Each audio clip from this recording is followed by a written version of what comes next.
学机器人编程做小创客，我是智创起点的 Kevin 老师。本次课是玩转 LED 灯主题系列课程的第2课，电路基础 ABC。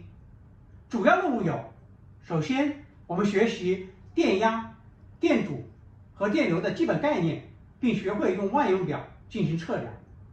然后呢，我们学习欧姆定律，理解电压、电阻、电流三者之间的关系。再接着，我们学习功率，理解并学会调节 LED 灯明暗的实践方法。最后呢，我们通过搭建串并联电路的任务练习，掌握串并联电路的基础知识和特点。为更直观地理解电压，首先让我们来学习3个电压的小常识。第一，你知道我们日常生活中电源插座输出的电压是多少伏吗？对了，我们生活用电呢都是交流电，输出的电压呢是220伏。第二，我们日常生活中使用的5号和7号电池输出的电压又是多少伏呢？有印象的同学一定还记得，我们在第1节课中用到的5号电池输出电压是1.5伏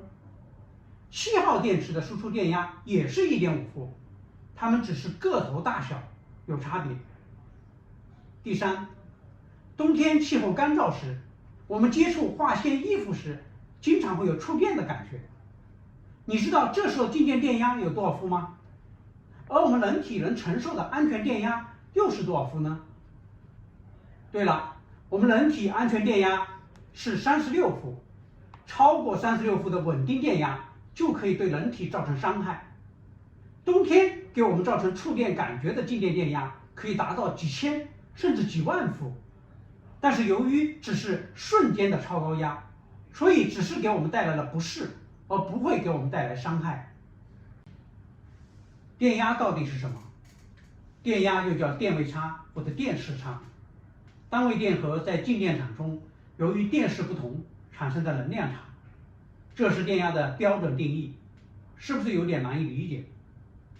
下面我们就通过水压和电压的模型的对比来帮助我们理解电压。首先呢，抽水机呢把水抽到高处，高低水位差会产生水压，水压呢又会导致水的流动，水呢就从水位高的地方流向了水位低的地方。电池的两端呢，它存在着电势差，对应的电势差它也会产生电压，电压呢会导致电荷的流动，形成电流，电流呢就从高电位的地方流向了低电位的地方。下面呢，我们就进入本次课的第1个练习任务，万用表测电压。这个练习任务用到的设备和元器件主要包括万用表、表笔，安装了4节5号电池的电池盒1个。好，首先让我们来观察一下万用表的表盘的分区。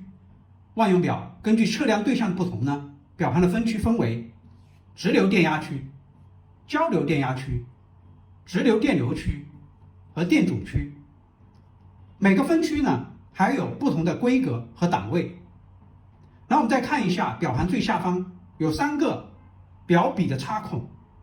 其中中间的 COM 孔是黑色表笔的插孔，两边的插孔呢是红色表笔的插孔。当我们测量较大的直流电流的时候，我们一般将红色的表笔插入左边的10安 DC 孔。当我们测量较小的直流电流、电压和电阻的时候，我们一般将红色的表笔插入右边的伏特欧姆毫安孔。好，我们测量电压的步骤呢，大致分为3步。第1步，将表盘上的旋钮转到合适的分区和档位。首先我们要估算一下测量对象电池组的电压值。一个电池的电压值呢是 1.5 伏左右，而4节电池的电压值呢是6伏左右，也就是我们测量的目标的电压值估算我们在个位数。另外呢，由于电池它产生的呢是直流电压，所以呢我们要将旋钮旋转到直流电压区的20的档位。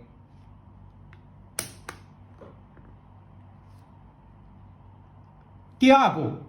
我们要将红黑表笔插入到万用表中，其中黑色的表笔插入到中间的 COM 口，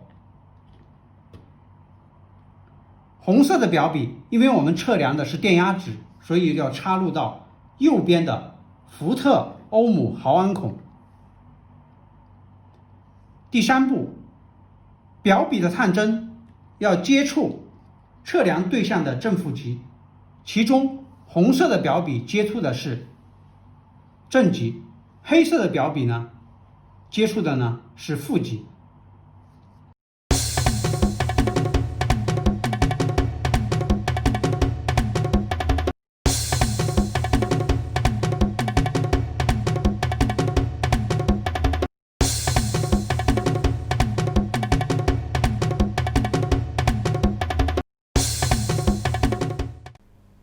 我们在上节课电池点亮 LED 灯中已经认识并学习了电阻，现在就将进入本次课的第二个练习任务——万用表测电阻。我们先回忆一下我们如何通过色环来识别电阻的规格，主要分3步。第一，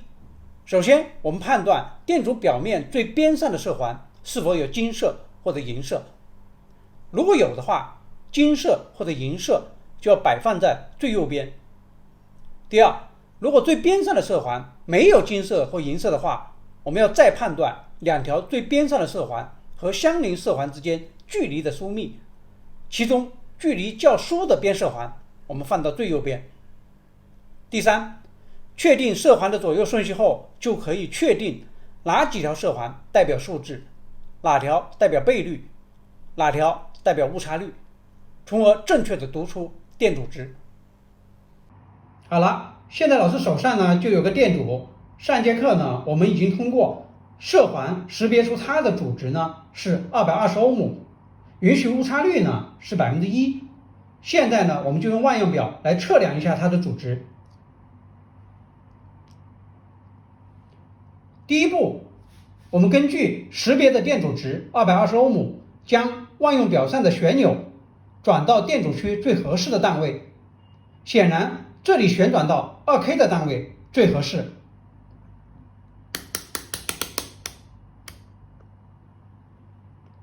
第二步，红黑表笔插入万用表，其中黑色表笔插在中间的 COM 口，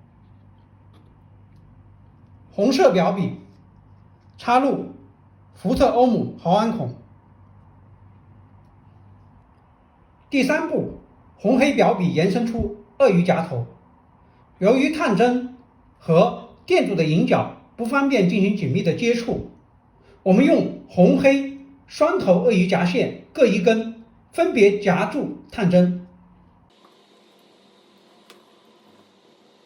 红黑表笔的末端就分别延伸出了鳄鱼夹的夹头。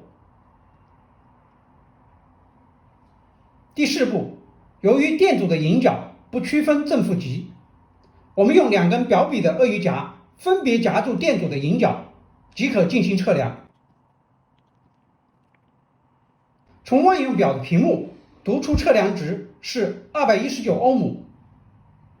跟色环标识的阻值220欧姆以及1%的允许误差率是相符的。我们知道电荷的流动会产生电流，那么老师要问，电流就是电子流吗？由于电子流是负电荷的流动，是从电源的负极流向电源的正极，而电流的方向呢是从电源的正极流向电源的负极，与电子流的方向正好相反。显然电流就是电子流是错误的。那么电流的准确定义是什么呢？电流是单位时间内横截面流过的电荷量，单位呢是安培。下面呢我们就将进入本次课的第3个练习任务——万用表测电流。万用表测电流的关键呢，是要将万用表串接进要测电流的目标电路中。万用表测电流，第一步，准备好电路，我们就用第一课我们用到的 LED 灯和线流电阻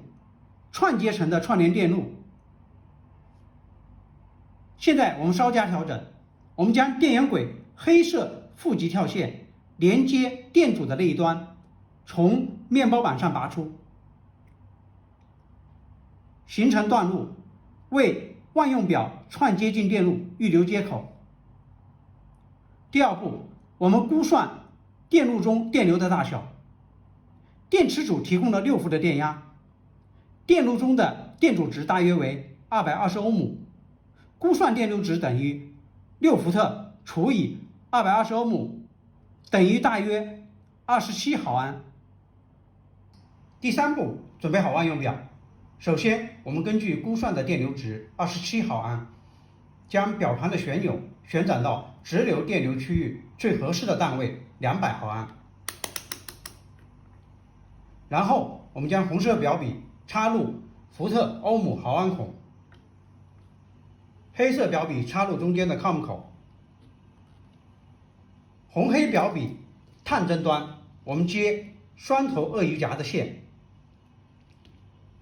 延伸出红黑的鳄鱼夹头，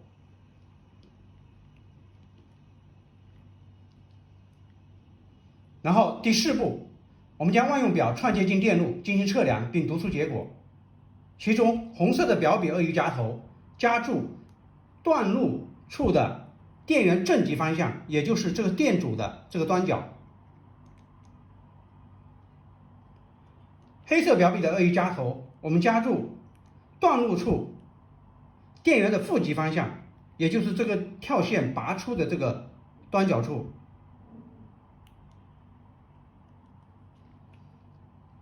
这样我们就实现了万用表串接进电路。这时候我们通过表盘的屏幕就可以读出测量的结果 13.8 毫安。本次课呢是第2课电路基础 ABC 的上集，我们初步学习认识了电压、电阻和电流的基本概念，并学会了如何使用万用表来进行测量。下次课呢，我们就将继续电路基础 ABC 下集的学习，会进一步的学习到欧姆定律、功率以及最基础的串联电路和并联电路。好了，本次课到这里就结束了。如果您对我们的课程内容感兴趣，请点击视频下方红色的订阅按钮，订阅后点击小铃铛，选择全部，这样就可以第一时间收到频道所有的通知。离开前也别忘了点下赞，分享给你的同学或朋友。谢谢大家。